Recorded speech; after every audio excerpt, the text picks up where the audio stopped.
You've heard the news, you've seen the headlines. China is tightening its grip on the global supply of critical minerals. The United States and the entire Western world is waking up to a terrifying vulnerability.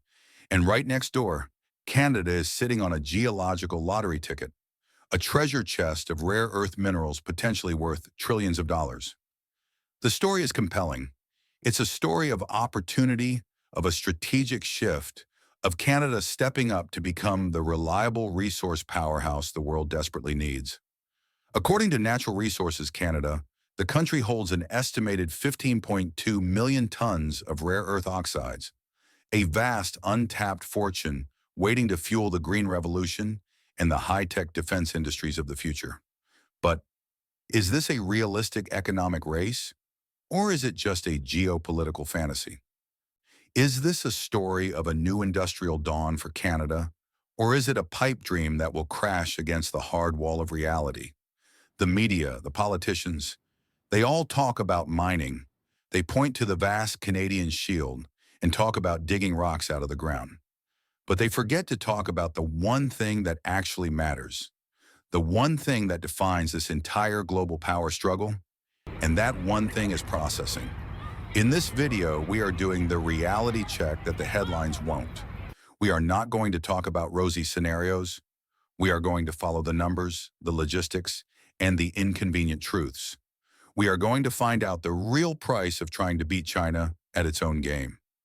The high stakes of the crisis. To understand why this conversation is so urgent, we need to understand the stakes. This isn't just about iPhones and electric cars, though they are a major part of it. This is about national security. Let's be very clear about what these rare earth elements are used for. Take the F-35 fighter jet, the backbone of modern air forces. Each one requires approximately 418 kilograms or 921 pounds of rare earth materials for its advanced sensors, electronics, and guidance systems. Or consider the U.S. Navy's Virginia-class submarine. Each one of these nuclear-powered vessels needs a staggering 4,600 kilograms or over 10,000 pounds of these elements to operate. Every guided missile, every drone, every piece of advanced military hardware relies on a steady supply of these minerals. And beyond the military, there's the entire green energy transition. The powerful magnets in wind turbines and the high-performance motors in electric vehicles are completely dependent on rare earths like neodymium and praseodymium. The problem is, the West has outsourced its control over these foundational materials, and China knows it. They aren't just a supplier, they are the supplier, and they have begun to use this dominance as an economic weapon. We saw this clearly in 2025. When China merely announced it was tightening export controls, the market reacted instantly. The price of neodymium praseodymium oxide, a key component for magnets, skyrocketed by 127%. This wasn't a hypothetical threat. It was a live demonstration of their ability to turn the lights off on the Western world's most advanced industries. This is the fear that is driving the conversation in Washington, D.C., in Brussels, and in Ottawa. This is why the dream of a Canadian solution is so powerful. Canada, on paper, a resource superpower. On paper, Canada looks like the perfect answer to this crisis. The country isn't just rich in these resources, it's one of the most endowed nations on the planet. The potential is spread across the country. In the Northwest Territories, there's the Nechalasho project, which has already begun some initial mining operations. In Quebec, there are multiple promising deposits being explored. And then there's the legendary Ring of Fire in Northern Ontario, a massive mineral belt that has been talked about for decades as a potential source of immense wealth, including significant critical mineral deposits. It's not just talk either. Some initial steps have been taken. A company called Vital Metals has been working to get a processing facility operational in Saskatchewan, aiming to be one of the first to produce separated rare earth oxides in North America. When you look at a map, when you look at the geological surveys, the conclusion seems obvious. The United States has a massive, urgent demand for a secure supply chain. Canada has the raw materials sitting in the ground. It seems like a perfect match, a golden opportunity for Canada to build a new, high-value industry for the 21st century, securing its own prosperity while solving its closest allies' biggest strategic problem. This is the dream, and it's a very compelling one. But now we have to talk about the reality. The brutal reality, China's processing stranglehold. The dirty secret of rare earths. The single most important fact in this entire discussion is the difference between mining and processing. And this is the fact that is almost always misunderstood. Mining is just digging rocks out of the ground. It's difficult, it's expensive, but many countries can do it. The United States has rare earth mines, Australia does. And of course, Canada has the potential. But the raw ore that comes out of the ground is useless. It's a chunk of rock containing a messy combination of 17 different rare earth elements, all chemically bonded together. The real challenge, the real source of power, is in the next step, processing. Processing or refining is a highly complex, multi-stage chemical process that can involve 10 to 15 different steps.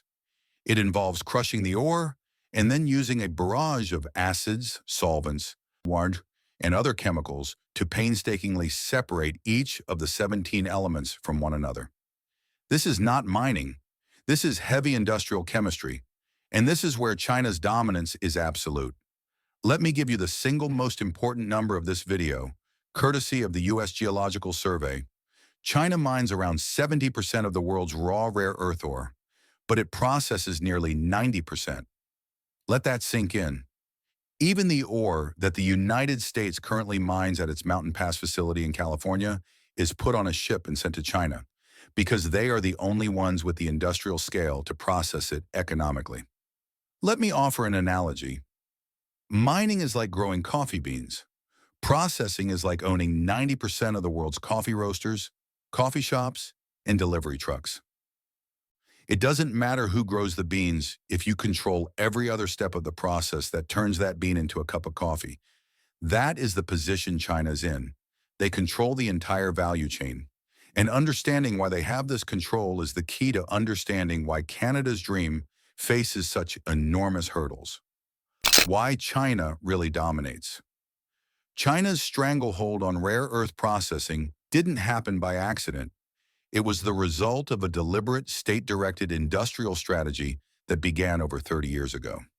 It's a strategy famously summarized by former leader Deng Xiaoping in 1992 when he declared, "The Middle East has oil, China has rare earths."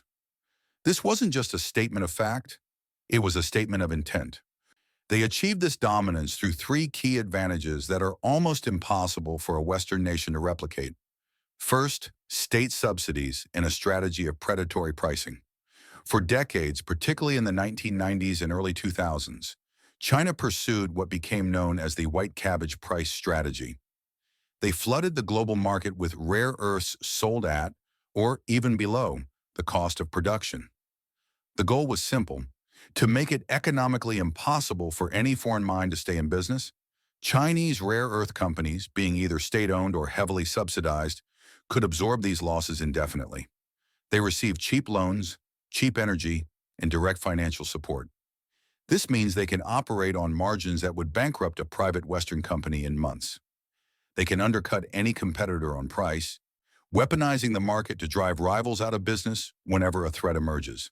Second was the acquisition and development of intellectual property. Over the decades, China invested heavily in the science of rare earth separation. They sent their scientists abroad, bought up patents, and reverse-engineered Western technologies. They then perfected their own proprietary techniques for solvent extraction, the complex chemical process at the heart of refining.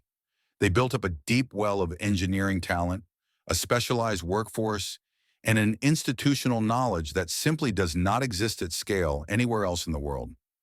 To build a processing plant is one thing. To find the hundreds of chemical engineers and metallurgists who know how to run it efficiently is another challenge entirely.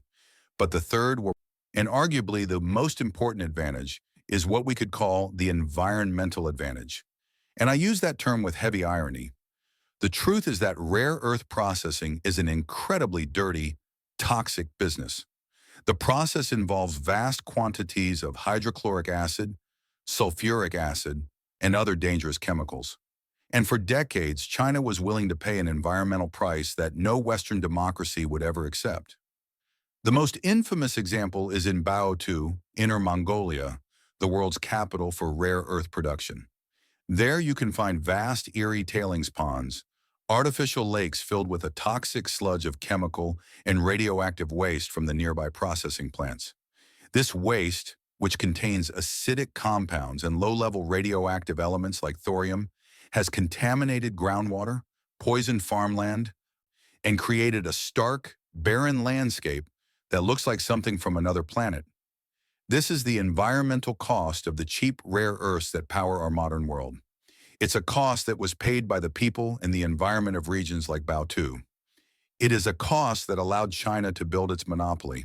They built their dominance on cheap capital, deep expertise, and a willingness to ignore environmental consequences that would be unthinkable in a country like Canada.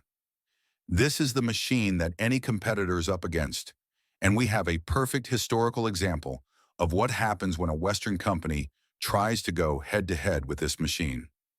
A case study in failure, the collapse of Molycorp. For anyone who thinks building a North American rare earth supply chain is straightforward, they need to learn the story of Molycorp.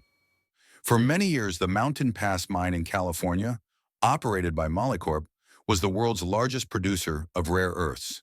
But by the early 2000s, they couldn't compete with China's white cabbage low prices and were forced to shut down their processing operations.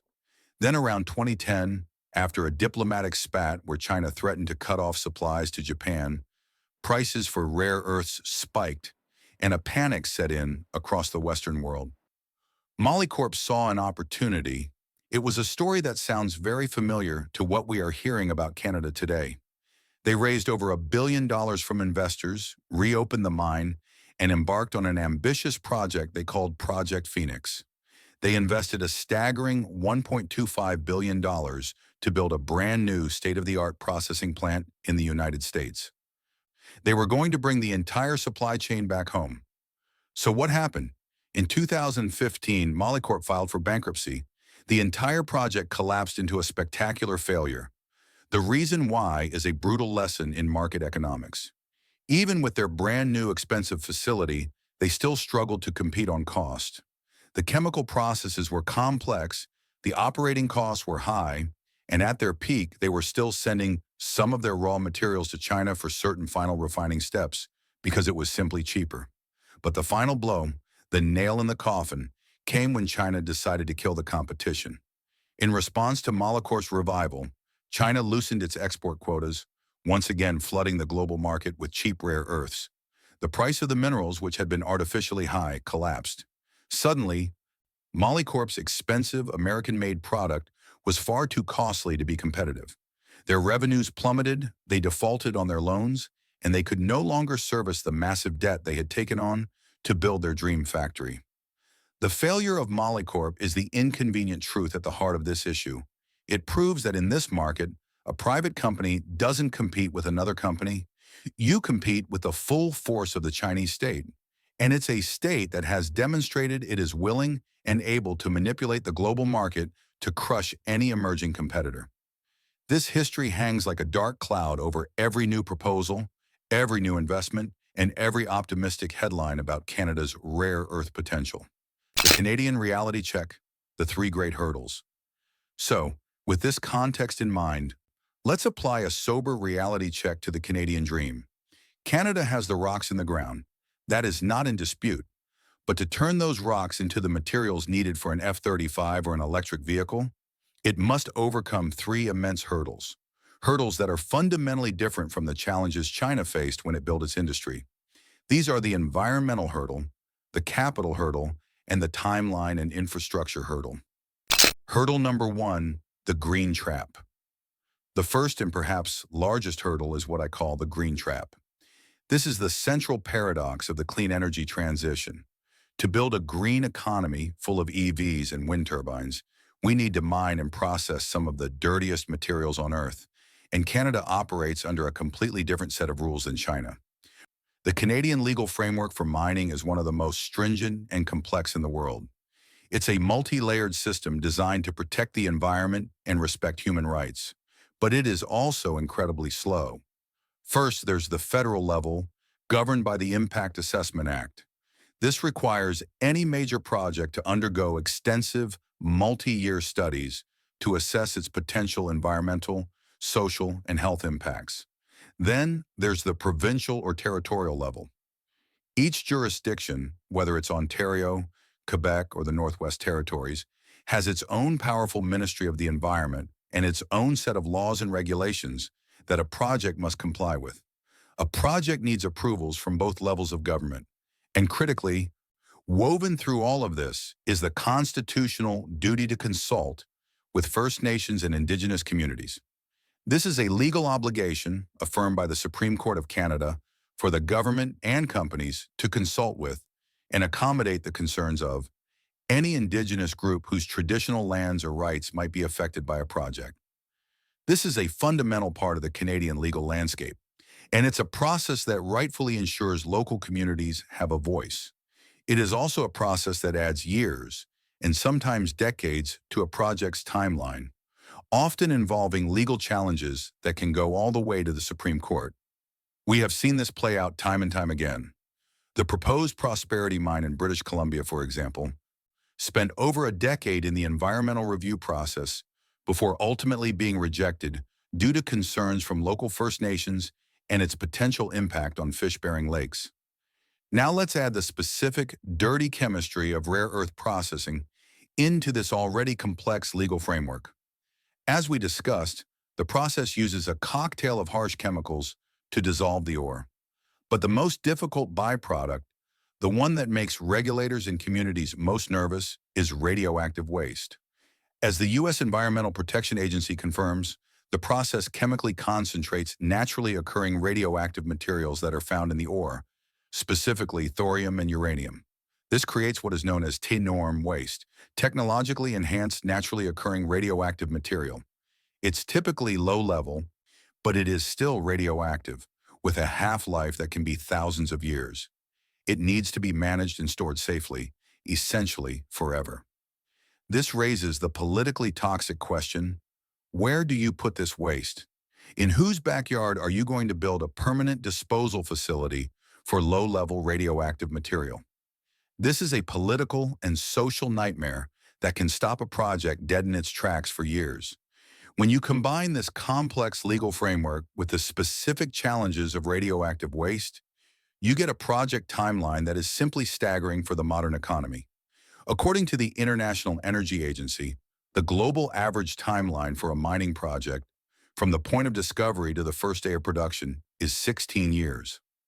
A more recent report from S&P Global, looking at mines started in the 2020s, puts that number even higher, at 17.8 years. Let's be conservative and say a project in Canada could be done in 10 to 15 years. That's a decade and a half of environmental assessments, community consultations, legal challenges, and permitting, and that's before a single shovel even hits the ground. This isn't just red tape.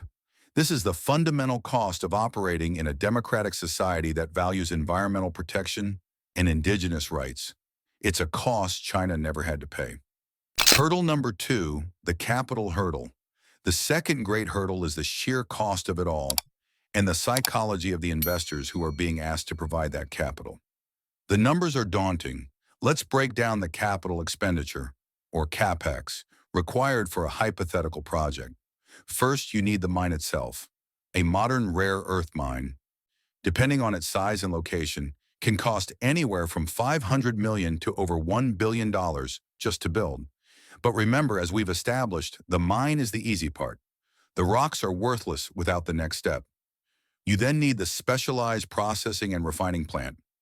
Based on historical examples like Molycorp and current project proposals, a dedicated separation plant that can turn ore into high-purity individual rare earth oxides costs between $500 million and $1.2 billion.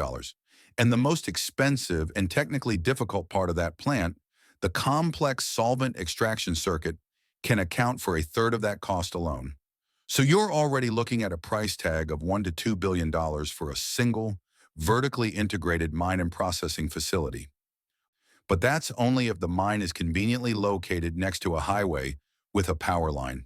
And most of Canada's most promising deposits are not. They are in the remote, undeveloped north. So you still need to build the infrastructure, which we will get to. But first, let's ask the fundamental question. Who is going to pay for this? Who is going to write the $2 billion check? The answer isn't simple. Let's think like an investor. Private investors, like private equity funds or major institutional investors, look at this and see a mountain of risk. They remember the Molycorp story very well. They know that the price of the commodity they would be producing is effectively controlled by a single, hostile state actor. They know that China can crash the market at any time, making their multi-billion-dollar investment unprofitable overnight. Imagine you're a fund manager. You have a choice. You can invest in a gold mine, where the product has a stable, globally traded price. Or you can invest in a rare earth mine, where the price can be manipulated at will by a geopolitical rival. Which one would you choose? No rational private investor is going to take that risk unless the government steps in to guarantee their investment, either through massive loan guarantees, price floors, or direct subsidies. So then, does the government pay for it? This is the path we are currently on, with both the Canadian and U.S. governments offering grants and loans to kickstart these projects. But this means the Canadian and American taxpayers would be asked to subsidize these massive corporations. We would be paying billions of our own tax dollars to build an industry from scratch, just to produce a product that is fundamentally more expensive than the one sold by the state-sponsored monopoly in China. We are not just talking about building a single factory. We are talking about building an entire industrial ecosystem from the ground up. The mines, the chemical plants, the research labs, the skilled workforce of metallurgists and chemical engineers. All of it has to be created from scratch, at a huge cost. This is the monumental capital hurdle that must be overcome. Hurdle number 3, the timeline and infrastructure. Hurdle. The final hurdle ties the first two together, the crushing reality of time and geography in the Canadian North. There is a fundamental mismatch between the urgency of the West's need and the reality of Canada's pace. The Pentagon, the EV manufacturers, the tech companies, they need a secure supply chain now. They are worried about their 2025 to 2027 production lines. They are trying to build jets and submarines today, but as we've established, with a 16-year average timeline from discovery to production, any new project in Canada that received full funding and was fast-tracked today wouldn't be producing significant quantities of refined rare earths until 2035 at the absolute earliest. That's a decade-long gap between the demand and the potential supply. And even this optimistic timeline assumes the infrastructure to support these projects even exists, which in most cases, it does not. Let's use the Ring of Fire in Ontario as a real-world, tangible example. This is a region that has been hyped for years as a trillion-dollar mineral deposit, rich in chromite, nickel, and other critical minerals. But where is it? It's in the Hudson Bay lowlands of northern Ontario, a vast and remote area more than 500 kilometers from the nearest major city. There are no permanent, all-season roads. There are no rail lines. There is no connection to the provincial power grid. The region is a vast expanse of muskeg, a type of swampy bog that is frozen for much of the year, but becomes a wet, unstable marsh in the summer. It is incredibly difficult and expensive to build on. To develop the Ring of Fire, you don't just need a mine. You need to build a 300-kilometer all-season road through this challenging terrain. You need a potential new rail link to get the heavy ore to the coast. You need to build a dedicated power generation facility and hundreds of kilometers of transmission lines because it's completely off-grid. You need deep water port facilities to ship the materials. The cost of this infrastructure alone is estimated to be in the tens of billions of dollars. And the political, environmental, and jurisdictional battles over who will pay for it and where these corridors will go have been raging for over a decade, with very little tangible progress. This is the logistical nightmare that underlies the optimistic headlines. This is the reality of resource development in the Canadian North. China's dominance isn't just about having cheap minerals. It's about having cheap minerals available today, delivered to your door from an established, fully integrated industrial complex. They have the mines, the factories, the ports, the ships, and the 30 years of experience to make it all work seamlessly. Canada has rocks in a swamp, hundreds of kilometers from the nearest road, and the path to get from one to the other is incredibly long, incredibly expensive, and fraught with challenges that China never had to consider. The sober verdict and the realistic path forward. The verdict, an expensive insurance policy. So after this reality check, what is the final verdict? The conclusion, based on the numbers, the history, and the logistics, is clear. Canada cannot compete with China on price, speed, or scale in the commercial rare earth market. From a purely economic standpoint, it is unviable. Any Canadian-produced rare earths will be significantly more expensive and will take over a decade to bring to market in any significant quantity. So, does that mean the opportunity is just a fantasy? Not exactly. It means we have been asking the wrong question all along. The question isn't, can Canada compete with China? The real question is, what is the true strategic role for Canada's rare earth resources? And the answer is not to be a competitor. The answer is to be an insurance policy. Canada is a high-cost, slow-to-build, but politically stable source of supply. It is a last resort, a strategic reserve in the ground. It is what the United States and its allies will turn to, if and only if China completely cuts off the supply and the global high-tech economy grinds to a halt. Think of it like the U.S. or Strategic Petroleum Reserve. The U.S. doesn't release oil from its reserves to compete with Saudi Arabia on the price of gasoline every day. It's there to be used in a national emergency, like a war or a major supply disruption. That is the realistic role for Canada's resources. And we are already seeing the money move in this direction. The $8.5 billion in private capital that flowed into non-China critical mineral supply chains in 2024, that's not money looking for a competitive commercial return. That's insurance premium money. It's capital being spent by governments and large corporations to de-risk their supply chains and build a break glass in case of emergency option for the future. It's an expensive insurance policy paid for by Western governments and companies and underwritten by Canadian geology. The resonance point. This brings us to the hard question, the one that forces us to confront the trade-offs between our ideals and our security. Given the immense cost, the environmental challenges, and the 16-year average timelines we've discussed, do you believe Western governments should bypass our own stringent environmental regulations to fast-track these critical projects for the sake of national security?